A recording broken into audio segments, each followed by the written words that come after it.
இணைஞ்சு கொள்ள விரும்பினா எனக்கு பிரைவேட்டா எனக்கு டெக்ஸ்ட் பண்ணுங்க. பிறகு உங்களோட பேரண்ட்ஸோட கழிச்சுட்டு அட்மிஷன் எடுத்துட்டு இருக்காங்க ஸ்டூடெண்ட்ஸ். லிமிடெட் கிரவுண்ட் மட்டும்தான் நான் அக்செப்ட் பண்ணுவேன்ன்றதான் நாங்க இருக்க விஷயம்.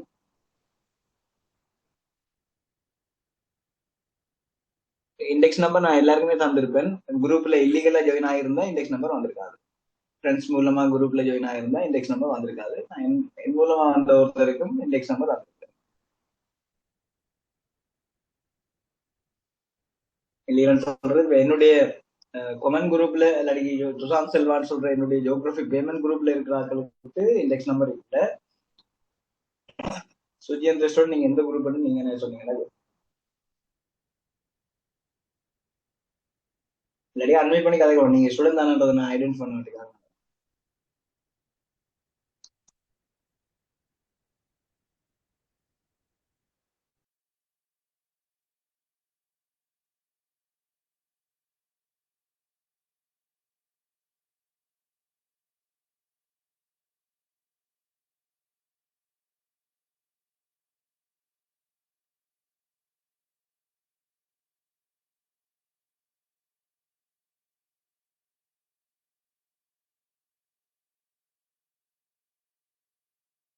ஓகே கைஸ், உங்களோட கதைக்கிறது பெரிய சிக்கல் போல இருக்குது. எனக்கு என்னன்னா கிளாஸ்ல ஸ்டூடெண்ட்ஸ் கதைக்கலன்னு சொன்னா கிளாஸஸ் நான் செய்ய மாட்டேன். அது என்கிட்ட இருக்கிற மாட்டேன். தயவு செய்து கேள்வி கேட்டா அன்வைட் பண்ணுங்க மேக்ஸிமம். ரைட், சம்ஹா நான் கதைக்கிறது வழங்குறேமா?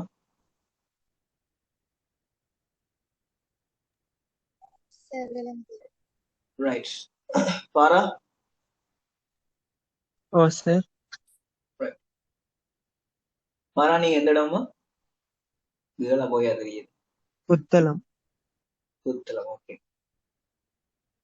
அதே போல ஜைனப் 035. குருநேகல் சார். குருநேகல். நீங்க மதினாவா? இல்ல, குருநேகல்ல பொல்கஹாவலையில. டவுன்ல கிளாஸ் ஸ்டார்ட் ஆகுது. விரும்பினா நீங்க அங்க ஜாயின் அல்லிர்ஃபா. ஆகலாம்.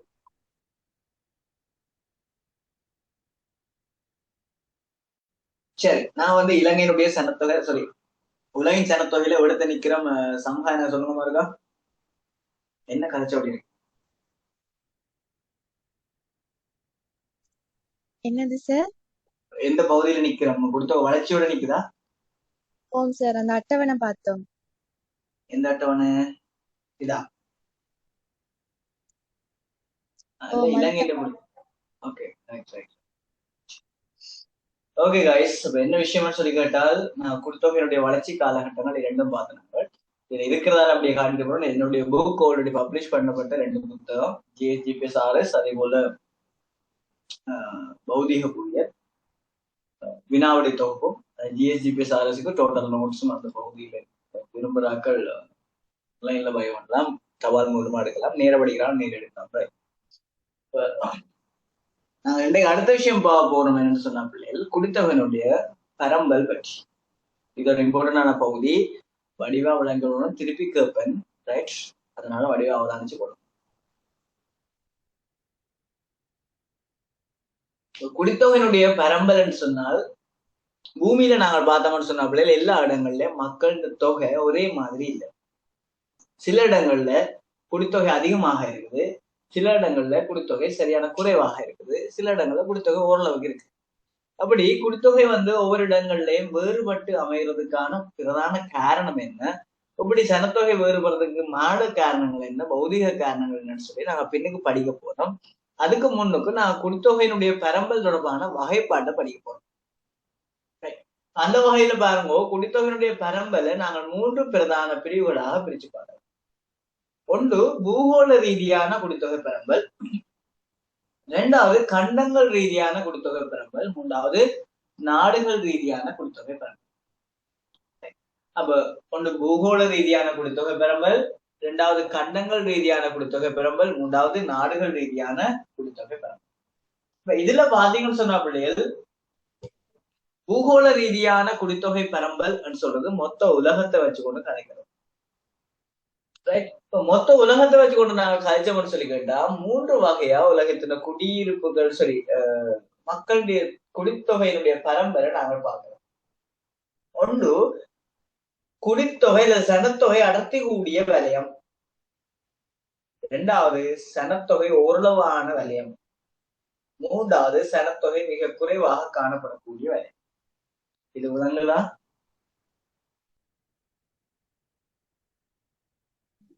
ஓம் சார் விளங்குது.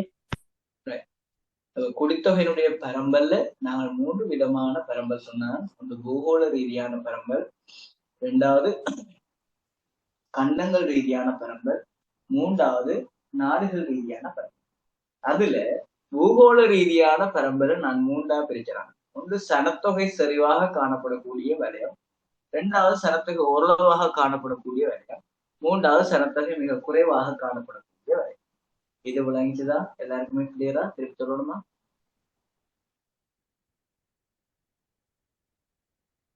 என்னுடைய கிளாஸஸ்ல நான் எதிர்பார்க்கிற ஒரே ஒரு விஷயம் தான், கிளாஸ்ல படிச்சுட்டு போயிடணும், பிறகு இருந்து படிக்கக்கூடாது. பிறகு இருந்து நீங்க மெமரைஸ் பண்ணி பார்க்கலாமே திருப்பி இருந்து படிக்கக்கூடாது. சொல்ற விளங்குதா? அப்ப கவனிச்சிங்கன்னு சொன்னா பிள்ளைகள், உலகத்தின் குடித்தொகை பரம்பலை பொறுத்த வரைக்கும் இப்படியாதான் நான் விரிச்சு வகைப்படுத்தி வச்சுக்கேன். இது என்னுடைய மானிட புயல் புத்தகம். இந்த புத்தகம் PDF எல்லாம் ஷேர் பண்ண மாட்டேன், உங்களுக்கு ஷேர் பண்ணி காட்டுறேன். இப்ப பாத்தீங்கன்னு சொன்னால் குடித்தொகை பரம்பலை 3ஆ பிரிச்சு நாங்கள் அகைன் ரிப்பீட் பண்றேன். பூகோள ரீதியான பரம்பல், கண்டங்கள் ரீதியான பரம்பல், நாடுகள் ரீதியான. பூகோள ரீதியான பரம்பலை 3ஆ வகைப்படுத்தினாங்கள். சனத்தொகை அடர்த்திக்கூடிய அந்த சனத்தொகை செறிவு கூடிய வலயங்கள், ஓரளவுக்கு சனத்தொகை செறிவு கூடிய வலயங்கள், சனத்தொகை மிக குறைவாக காணப்படக்கூடிய வலயங்கள். சனத்தொகை அடர்த்தி அல்லது செறிவு கூடிய வலயங்களை நாங்க 4ஆக வகைப்படுத்தோம். ஒன்று கிழக்காசியா, இரண்டாவது தெற்காசியா, மூன்றாவது தென்கிழக்காசியா, நாலாவது ஐரோப்பான்னு உங்களுடைய ஸ்கீம் டீச்சர்ஸ் கையில தந்திருக்கிறாங்க. ரைட்? அப்ப ஐரோப்பாண்டே வச்சு கொடுத்தோம். சரிதானே? இப்ப திருப்பியும் ஒருக்கா பாருங்க, உலகத்துல குடித்தொகை பரம்பலை 3 பிரதான விரிவடங்குகளை பாக்குறோம். பூகோள ரீதியான பரம்பல், கண்டங்கள் ரீதியான பரம்பல், நாடுகள் ரீதியான பரம்பல். அதுல பூகோள ரீதியான பரம்பலை 3ஆ பிரிச்சு படிக்கிறோம். ஒரு சனத்தொகை செறிவு கூடிய வலயம், அது அடர்த்தக்கூடிய வலயம், சனத்தொகை ஓரளவுக்கு காணப்படக்கூடிய வலயங்கள், மூன்றாவது சனத்தொகை மிக குறைவாக காணப்படக்கூடிய வலயம். சனத்தொகை செறிவு கூடிய அல்லது சனத்தொகை அடர்த்தி கூடிய வலயங்கள் 4ஆ பிரிச்சு நாங்கள் கிழக்காசியா, தெற்காசியா, தென்கிழக்காசியா, ஐரோப்பா. இந்த அளவு கிளியரா?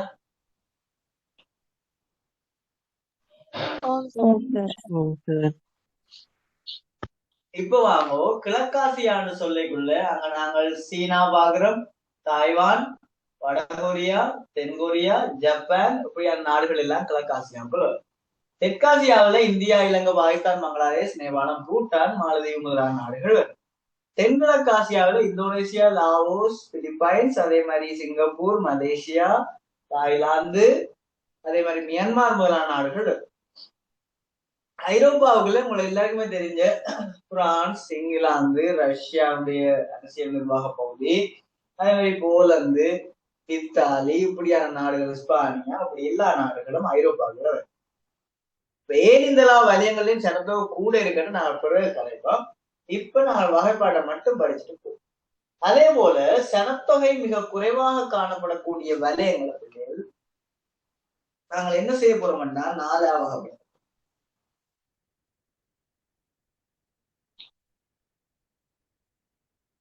ஒன்று என்னன்னு கேட்டா உயரமான மலைப்பாங்கான பகுதி. இரண்டாவது பாத்தீங்கன்னு சொன்னால் அதிக வெப்பமான பகுதி. மூன்றாவது அதிக குளிரான பகுதிகள். அடுத்து அதிக ஈரலிப்பான பகுதி. ரைட்? இப்ப திருப்பி முருகா மன ஓட்டத்தில் சொல்றது போறேன். உலகத்தினுடைய சனத்தொகை பரம்பலை 3 பிரதான நோக்கங்களாக பிரிவுகளாக பிரிக்கலாம். ஒன்று பூகோள ரீதியான பரம்பல், 2 கண்ட ரீதியான பரம்பல், 3 நாடுகள் ரீதியான பரம்பல். பூகோள ரீதியான பரம்பல்ல மூன்றாவது பேச்சு பார்க்கிறோம். ஒன்று சனத்தொகை அடர்த்திக்கூடிய வலயம், இரண்டாவது ஓரளவு சனத்தொகை கூடிய வலயம், மூன்றாவது சனத்தொகை மிக குறைவாக காணப்படக்கூடிய வலயம். சனத்தொகை கூடிய அல்லது சனத்தொகை செறிவு கூடிய அல்லது சனத்தொகை அடர்த்தி கூடிய வலயங்களை நாலா பிடிக்கிறோம். கிழக்காசியா, தெற்காசியா, தென்கிழக்காசியா, ஐரோப்பா. சனத்தொகை மிக குறைவாக காணப்படக்கூடிய வலயங்களை நாலா பிரிக்கிறோம். அதிக உயரமான பகுதி, அதிக குளிரான பகுதி, அதிக வெப்பமான பகுதி, அதிக ஈரலிப்பான பகுதி. இதெல்லாம் விளங்கிச்சா?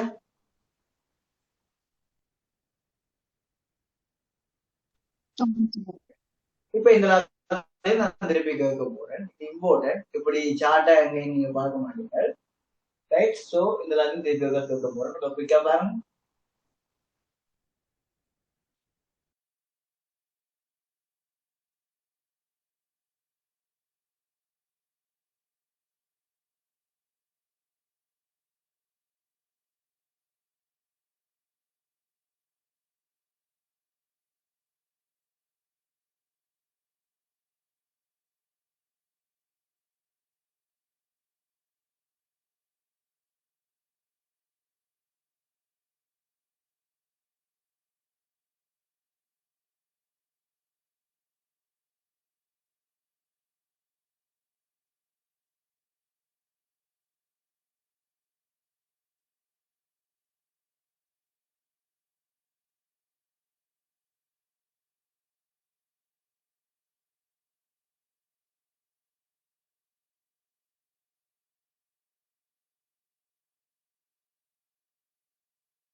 ஓகே பிள்ளைகள் கேட்கலாமா?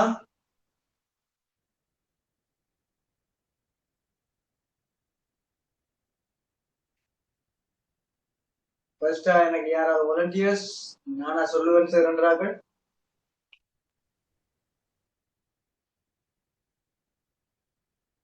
என்ன பொறுத்த வரைக்கும் எப்பவுமே நாங்க திருப்பி ஒப்புவிச்சா ஈஸியா எக்ஸாம் போகலாம் பிள்ளைகள். பயப்படாதீங்க, பிள்ளையா சொன்னாலும் பரவாயில்ல, நான் பேச மாட்டேன். எனக்கு காய்ச்சிங்கன்னா சரி.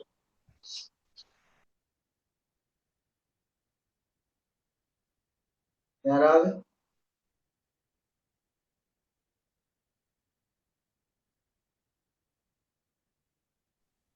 சரி நான் சொல்லவா? சொல்லுவாங்க? சனத்தொகை பரம்பலை 3 வகையா பிரிக்கலாம்.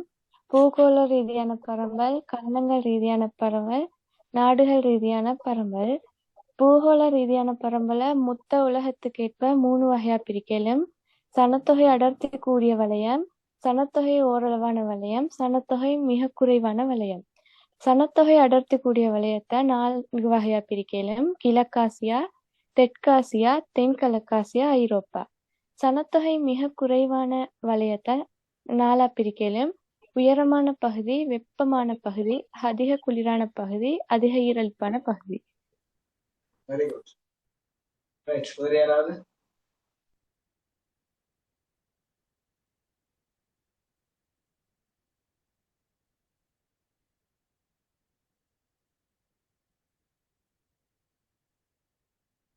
வேற யாராவது? சார் நான் சொல்லவா? சொல்லலாம் தரமா? உலக சனத்தொகை பரம்பலை 3 வகையா பிரிக்கலாம். பூகோள பரம்பல், கண்டங்களுக்கேற்ப, நாடுகளுக்கேற்ப பரம்பல். பூகோள பரம்பலை 3 வகையா: சனத்தொகை அடர்த்தி கூடிய வலயம், சனத்தொகை ஓரளவான வலயம், மிக குறைவான வலயங்கள். சனத்தொகை அடர்த்தி கூடிய வலயங்கள்ல கிழக்காசியா, தென்னாசியா, தென்கிழக்காசியா, மத்திய மேற்கு ஐரோப்பா. கிழக்காசியால வார நாடுகளாக ஜப்பான், கொரியா, தாய்வான். தென்னாசியால இந்தியா, பாகிஸ்தான், பங்களாதேஷ். தென்கிழக்காசியா பிலிப்பைன்ஸ், சிங்கப்பூர், மலேசியா. அதெல்லாம் குறிப்பிடணும். அடுத்தது சனத்தொகை குறைவாக வாழும் பிரதேசங்கள் 4: அதிக குளிர் பிரதேசம், அதிக வெப்ப பிரதேசம், அதிக உயரமான பிரதேசம், அதிக ஈரலிப்பான பிரதேசம் என்று 4 வகை பிரிக்கலாம். அதுல மத்திய மேற்கு ஐரோப்பா இல்ல, அது வந்து ஐரோப்பான்னு கொமனா சொல்லி கொண்டோம்னா ஓகேனா? ரைட். சரியா? ரைட். வேற யாராவது?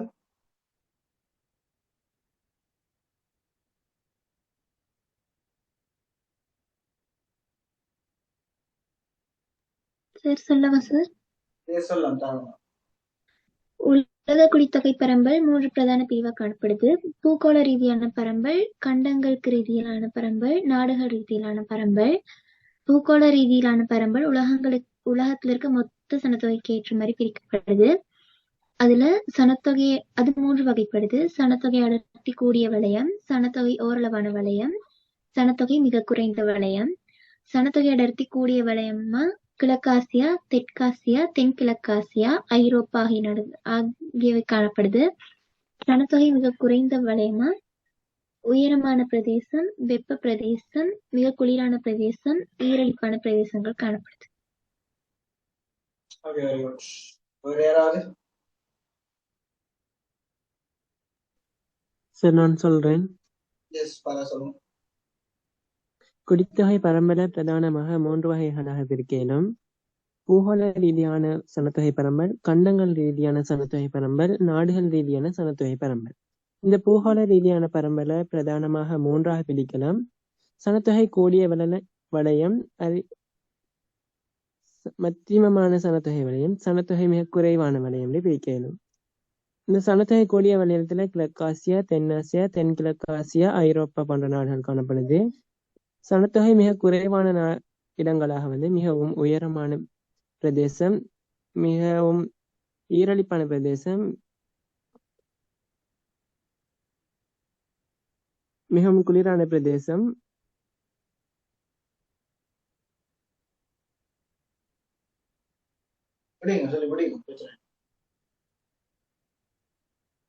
மிகவும் உயரமான பிரதேசம், மிகவும் குளிரான பிரதேசம், மிகவும் ஈரலிப்பான பிரதேசம். இன்னொரு உயரமான, குளிரான, ஈரலிப்பான, வெப்பமான. சரிதானே? வெப்பமான பிரதேசம். ஓகே. Very good. வேற நான் சொல்லவா? சொல்லலாம். சனத்தொகை பரம்பலை மூன்று பிரதான பிரிவுகளாக பிரிக்கலாம். பூகோள பரம்பல், கண்டங்கள் ரீதியான பரம்பல், நாடுகள் ரீதியான பரம்பல். பூகோள ரீதியான பரம்பலை மொத்த சனத்தொகைக்கேற்ப 3 வகையா பிரிக்கலாம். சனத்தொகை அடர்த்தி கூடிய வலயம், மத்திம சனத்தொகையுள்ள வலயம், மற்றது மிக குறைவான சனத்தொகையுள்ள வலயம். மிக கூடிய வலயங்கள் 4 இருக்கு. கிழக்காசியா, தென்கிழக்காசியா, தென்னாசியா, ஐரோப்பா. மத்திம சனத்தொகை கூடிய வலயங்கள்ல உயரமான பகுதி, அதிக வெப்பமான பகுதி, அதிக ஈரடிப்பான பகுதி, அதிக குளிரான பகுதி. Very good. யாராவது சொல்லாத ட்ரை பண்ண லாஸ்ட் சான்ஸ். சார் நான் சொல்றேன். ஓகே. உலக குடித்தொகை பரம்பல் 3 வகையா பிரிக்கலாம். பூலோக ரீதியான பரம்பல், கண்டங்கள் ரீதியான பரம்பல், நாடுகள் ரீதியான பரம்பல். பூலோக ரீதியான பரம்பல 3 வகையா பிரிக்கலாம். சனத்தொகை அடர்த்தி கூடிய வலயம், சனத்தொகை ஓரளவான வலயம், சனத்தொகை மிக குறைந்த வலயம். சனத்தொகை அடர்த்தி கூடிய வலயங்கள்ல 4 வகைப்படும். கிழக்கு ஆசியா, தெற்காசியா, தென்கிழக்காசியா, ஐரோப்பா. சனத்தொகை மிக குறைந்த வலயம், உயரமான பிரதேசம், அதிக வெப்பம் கொண்ட பிரதேசம், அதிக குளிர்ச்சியானது, ஈரலிப்பான பிரதேசம்.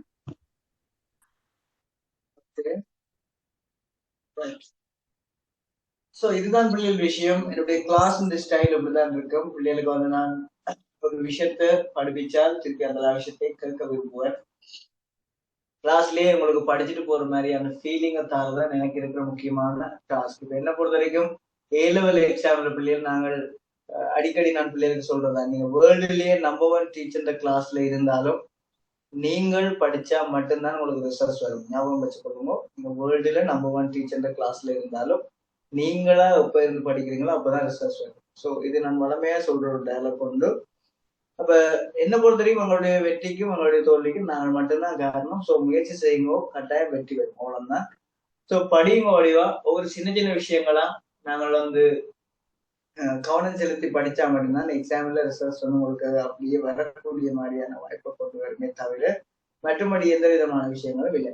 இப்ப அடுத்தது பாத்தீங்கன்னு சொன்னா பிள்ளைகள் இந்த பாடத்துல நான் இப்ப வாரம் 15ஆம் தேதி வரைக்கும் தான் நம்மளுக்கு ஓப்பன் எக்ஸாமா ஓப்பன் கிளாஸஸா இதை நான் விட்டு கொள்றேன். அதுக்கு பிறகு அது பேமெண்ட் கிளாஸ் வளமையை போல இயங்கும். பிணைஞ்சு கொள்ள விரும்புகிறார்கள் நீங்கள் வார 5ஆம் தேதிக்கு முன்னுக்கு நீங்க அங்கால நடக்க போற 15ஆம் தேதிக்கு பிறகு நடக்க போற கிளாஸஸுக்கான பேமெண்ட்ஸ் செய்ய வேண்டிய தேவைப்பாடு வரும். எத்தனை பேர் விரும்புறீங்க இல்லை எனக்கு தெரியாது. பட் ஆனா உங்களுக்கு 15ஆம் தேதி வரைக்கும் ஓப்பன் லிங்க் கிடைக்கும். அந்த ஒரு சார் ஃப்ரீயா கிளாஸ் செய்யறாங்க, அது வரைக்கும் போயிட்டு அங்கால அப்படியே இன்னும் ஒரு சார் இந்த கிளாஸஸ் அப்படியே பறந்து தெரியாம ஒரு ஸ்டடி ஒரு ஆங்கிள்லயே தொடர்ந்து படிக்கும் பொழுது உங்களுக்கு ஏதோ ஒரு விதமான பிரயோஜனத்தன்மை கிடைக்கும். ரைட். இப்ப என்ன பொறுத்த நான் உங்கள்கிட்ட கேட்கிற ஒரே ஒரு கேள்வி, ஒரு சின்ன ஃபீட்பேக். என்னுடைய கிளாஸ் ஒரு 2-3 கிளாஸஸ் நீங்க வந்திருப்பீங்க, இன்னைக்கு வந்துடலா கூட உங்களுக்கு எவ்வளவு தூரம் என்னுடைய கிளாஸ் சாட்டிஸ்ஃபைடா இருக்கு நீங்க பார்த்த அத்தனை வகுப்புகள். உங்களுக்கு கிளாஸ் சம்பந்தமான ஃபீட்பேக் எனக்கு அன்மியூட் பண்ணி சொல்லுங்க. 5 minutes இருக்கு.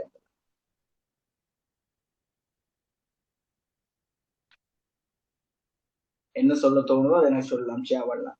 பாசிட்டிவோ நெகட்டிவ்.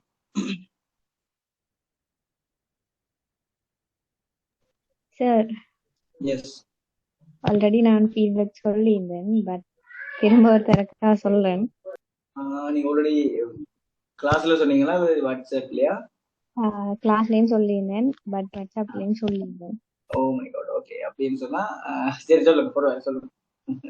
இல்ல சார், நீங்க இந்த படிப்பிக்கிற மெத்தட் ஸோ விலங்கு கொள்ற மாதிரியே இருக்கு, பெர்ஃபெக்டா விளங்குது. ஸோ இந்த மெத்தட்ல நான் எந்த ஒரு கிளாஸ்லயும் படிக்கல. நான் O-level இருந்து A-level வரை ஆன்லைன் கிளாஸஸ் தான் மட்டும் போயிட்டு இருக்கிறேன். ஸோ இந்த மெத்தட்ல ஃபர்ஸ்ட் டைமா இந்த குரு இன்ஸ்டிடியூட்ல படிச்சுக்கிறேன் sir. Thank you. Sir. Thank you. Okay right. அதே மாதிரி வேற யாராவது நீங்க தான் அந்த குரு இன்ஸ்டிடியூட்ல இப்படி கிளாஸ் இருக்கான்ற மாதிரி ஒரு கேள்வி கேட்டீங்க அப்படித்தானே இல்லையா? ஓம் சார். ஓம். இது வேற ஏதாவது கிளாஸ்ல படிச்சீங்களா குரு இன்ஸ்டிடியூட்ல?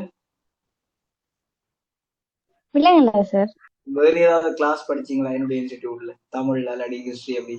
இல்ல சார், இல்ல. இதான் ஃபர்ஸ்ட் டைம். ஸோ நான் First time. குரூப்ல கமெண்ட் குரூப்ல மிக்க நாள் முதல் ஜாயின் ஆனேன். But class free class so வந்து பார்ப்போம் அப்படின்னு சொல்லி தான் ஜாயின் ஆனேன். பட் என்னை ஃபுல்லாவே ஜாயின் ஆகணுன்ற ஐடியா வந்து வந்துட்டு. Okay right. Thank you right. மற்றாக யாராவது?